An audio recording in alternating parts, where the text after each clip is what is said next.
প্রকৃতির এমন মনোমুগ্ধকর দৃশ্য খুব কমই চোখে পড়ে। এটা তুরস্কের বিখ্যাত এরপেলেক তাতলিজা জলপ্রপাত। একটার পর একটা ধারাবাহিক 28টি জলপ্রপাত মিলে তৈরি করেছে এক স্বপ্নের মতো জায়গা। দেখুন কিভাবে পাহাড়ের বুক থেকে স্বচ্ছ ঠান্ডা পানি ঝরে পড়ছে আর ধাপে ধাপে নিচে নেমে আসছে। প্রতিটি ধাপ যেন আলাদা এক শিল্পকর্ম।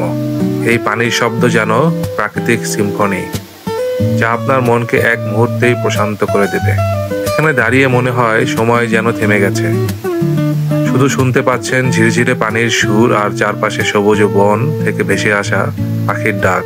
প্রকৃতিপ্রেমীরা বলেন এই জলপ্রপাতগুলো একবার দেখলে বারবার আসতে ইচ্ছে করে। স্থানীয়রা বিশ্বাস করেন এই পানিতে স্নান করলে মন থেকে সব দুঃখ কষ্ট দূর হয়ে যায়। হয়তো সত্যিই তাই, কারণ এই দৃশ্য দেখে মনে এক ধরনের শান্তি নেমে আসে।